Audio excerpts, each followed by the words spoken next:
श्री शिवाय नमस्तुभ्यम, जय श्री राम। नमस्कार दोस्तों, स्वागत है आपका हमारे YouTube चैनल शास्त्र ज्ञान में।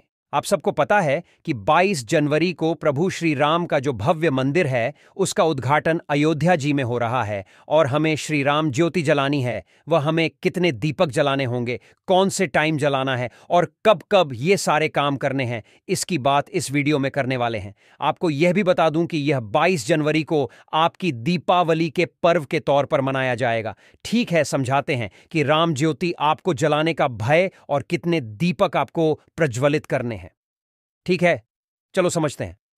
सबसे पहले तो आपको मैं बता दूं कि टोटल कुल मिलाकर के मिनिमम कम से कम 21 दीपक आपको जलाने ही जलाने चाहिए। अब कहोगे क्या भैया, 21 दीपक हम नए ले लें या पुराने?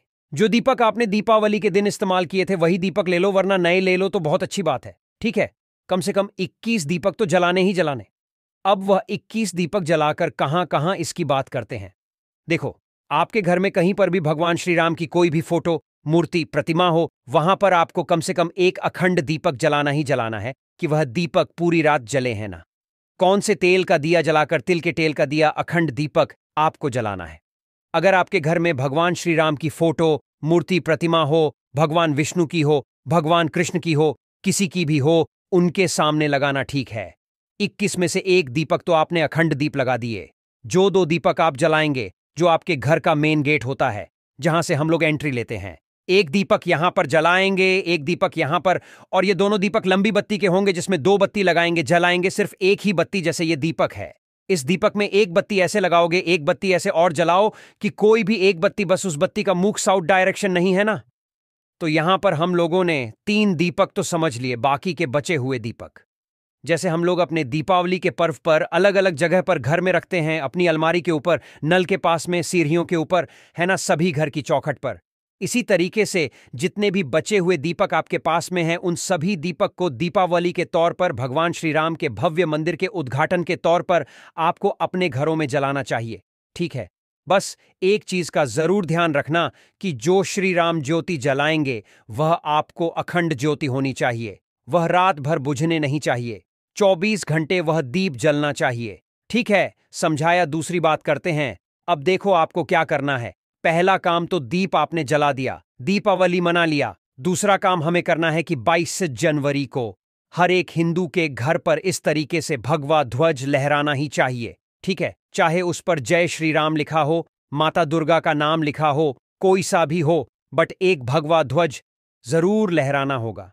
ठीक है, ऐसी बातें अगर आप लोगों ने गुरुजी की कथा सुनी है तो दीपक वाली बात तो उन्होंने कही है, साथ ही साथ ध्वजा वाली बात भी उन्होंने अपनी कथा में कई बार कह रखी है। तो आप सभी लोग ध्वजा भी जरूर आप सभी लोग लगाएंगे। ठीक है, तो यहां पर पहला काम हम लोगों को समझ में आ गया।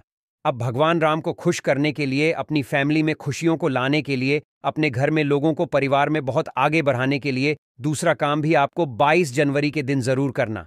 ठीक है, ये सारे काम जो दीपक जलाने वाले होंगे ये आपको करने होंगे। शाम के टाइम पर प्रदोष काल में, सुबह का टाइम नहीं करना, कुछ भी शाम के टाइम पर प्रदोष काल में। लेकिन जो दूसरा उपाय आपको बताने जा रहा हूं, जो आपको श्री राम मंदिर के उद्घाटन के अवसर पर करने हैं, वह कभी भी कर सकते हैं। सुबह, दोपहर, शाम, रात, यहां पर आपको माला दिख रही है। ठीक है, यह माला, इसको बोलते हैं वैजयंती माला। क्या बोलते हैं? वैजयंती। यह माला आपको कहीं पर भी, किसी भी पूजा पाठ के स्टोर पर मिल जाएगा। आपको क्या करना है, आपके घर के आसपास में कोई भी भगवान विष्णु का मंदिर, सिर्फ और सिर्फ किसी और देवता का नहीं, सिर्फ और सिर्फ भगवान विष्णु का मंदिर हो तो वहां पर ले जा करके उनके गले में वैजयंती माला आपको पहनाना चाहिए। ठीक है, जिस दिन भगवान राम अपने घर में विराजमान हो रहे, अपने भव्य मंदिर में विराजमान हो रहे, उस दिन जो भी व्यक्ति भगवान विष्णु को वैजयंती माला पहना देता है, उनके फैमिली में, परिवार में कभी कोई संकट नहीं आते, पूरा परिवार उनका खुश रहता। ठीक है, समझे आप मेरी बात को? अब यहां पर बात आती है, भैया हमारे घर के आसपास में कोई भी भगवान विष्णु का मंदिर नहीं है, हम उसके लिए क्या करें? क्या अपने घर पर कर सकते हैं? जी हां, अगर आपके घर में भगवान विष्णु की फोटो, मूर्ति, प्रतिमा है तो वहां पर पहना सकते हो। अब घर पर भी नहीं है भगवान विष्णु की फोटो, मूर्ति, प्रतिमा, तो आप उस वैजयंती माला को किसी भी मंदिर में जाकर के, जो ब्राह्मण हो, जो पंडित जी बैठे हुए हो उनको दान कर देना, उनको दे देना। इसका भी आपको वही लाभ मिलेगा जो भगवान को पहनाने से मिलेगा। ठीक है, अपने परिवार की अच्छी सेहत और खुश रहने के लिए आप सभी को दूसरा उपाय करना चाहिए। ठीक है, चलो आगे बढ़ते हैं। इस वीडियो में हम लोग अपनी तीसरी बात की तरफ, जो कि 22 जनवरी को आपको करना है ना। आपने दीप प्रज्वलित कर दिए, आपने वैजयंती माला भी पहना दिया। अब तीसरा काम क्या बचता है भाई? सब कुछ तो काम कर दिया, बट भोग क्या लगाओगे? अब भोग लगाने से फायदा क्या होगा? अगर आपके घर में कोई इंसान बहुत क्रोध हो रहा है, मतलब घर में आपके शांति नहीं है, तो आपको क्या करना होगा? परिवार में जितने भी सदस्य हों उस हिसाब से खरीद लेना। 50 ग्राम, 100 ग्राम, 1 पाव, 1 किलो, जितने भी हों उस हिसाब से लेना। नुक्ति को लेने के बाद में आपको लेना होगा दही भी। ठीक है, नुक्ति लोगे, नुक्ति को अलग भोग लगाएंगे और दही का भोग अलग लगाएंगे, और वह भी भगवान राम के कोई भी रूप के मंदिर में लगाएंगे। चाहे घर पर लगाओ, मंदिर में लगा लो। कोई भी रूप का मतलब क्या है? चाहे वह भगवान विष्णु के रूप में हो, चाहे भगवान कृष्ण के रूप में हो, चाहे खुद ही भगवान राम के रूप में हो। इन तीनों लोगों में से किसी भी देवता का मंदिर हो या फोटो आपके घर में हो, उनके सामने आपको भोग लगाना चाहिए। ठीक है, भोग लगाओगे तो एक तुलसी माता का पत्ता उस भोग के ऊपर रख देना और थोड़े सा पानी वहां पर गिराना और चले आना। 5 मिनट के बाद जाना और ये जो भी चीजें आपने भोग लगाई हैं उसको उठाना। जितने भी सदस्य वर्तमान समय में आपके घर में रहते हैं, प्रेजेंट टाइम में रहते हैं, सभी लोग उसका जो बोलते हैं कि भोग लगा हुआ प्रसाद के तौर पर खा लेना। कभी आपके घर में क्लेश नहीं हो सकता। करके देखिएगा, राम आ रहे हैं, हम सबको यह काम जरूर करना होगा। ठीक है, समझाया। तो यहां पर 3 चीजें मैंने बताई। एक आखिरी चीज की बात कर लेते हैं, जो कि चौथी चीजें होंगी इस वीडियो की, लेकिन अब बताऊंगा तब जब जल्दी से करोगे वीडियो को लाइक। और जितने भी भाई बहन इस आवाज को पहली बार सुन रहे हैं तो चैनल को जरूर सब्सक्राइब करेंगे। ठीक है, अपने को चौथी चीज बताने से पहले एक छोटा सा बात मैं अपनी तरफ से बताना चाहता हूं, है ना। इस वीडियो को आप मान लेते हैं, किसी भी पार्टी से बिलोंग करते हैं, आप भाजपा से हैं, आप कांग्रेस से हैं, इससे मतलब नहीं है ना। कौन आ रहा है? हमारे भगवान राम आ रहे हैं, तो राम किसके हैं? भगवान राम सबके हैं। तो आप ये मत देखना, कोई भी दीप जलाने से पहले या फिर भोग लगाने से पहले, वैजयंती माला पहनाने से पहले, कि अरे नहीं, हम तो इस पार्टी के हैं, कैसे करें? नहीं, ऐसा कुछ नहीं है। भगवान राम सबके हैं, तो भगवान राम आ रहे हैं तो हम सभी लोगों को दीप प्रज्वलित करना चाहिए। अपने घर पर दीपावली मनानी चाहिए, और जो भी भोग वगैरह आपको लगाना हो, जितनी आपकी क्षमता हो, दान पुण्य करो, भंडारा करो, अच्छे तरीके से रामायण का पाठ करो, सब कुछ करो।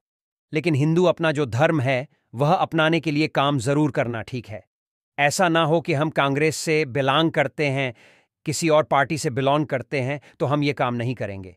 नहीं, ऐसा कुछ नहीं होना चाहिए। ठीक है, हिंदू हो तो करना, हिंदू नहीं हो तो कोई दिक्कत नहीं है। मर्जी हो करो, नई मर्जी मत करो। ठीक, चलो अभी चौथा काम मैं बताने जा रहा हूं, बहुत ध्यान से सुनेंगे। भगवान राम आ रहे हैं तो क्या करना है आपके फैमिली में, आपके परिवार में, वर्तमान समय में, प्रेजेंट टाइम में, जितने भी सदस्य हूं या फिर बाहर रहता हूं कहीं, मतलब मान लेते हैं कि आपके घर में 4 लोग रहते हैं, तो कितनी सुपारी, लौंग, 4 सुपारी ले लेना। ठीक है, पूजा पाठ वाली सुपारी लेना, किसी भी पूजा पाठ के स्टोर पर मिल जाएगी, उसको लेना। अब ऐसे जगह पर जाओगे या फिर अपने घर में ही जहां पर भी भगवान शंकर और मां पार्वती दोनों एक साथ में विराजमान हों।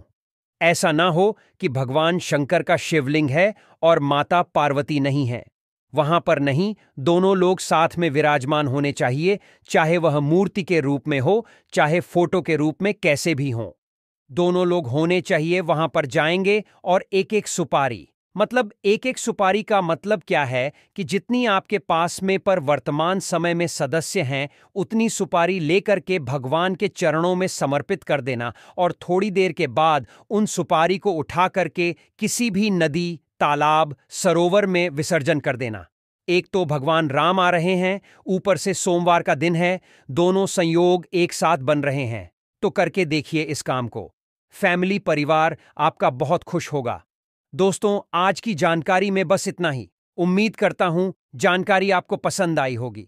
पसंद आई है तो वीडियो को लाइक और चैनल को सब्सक्राइब जरूर करें।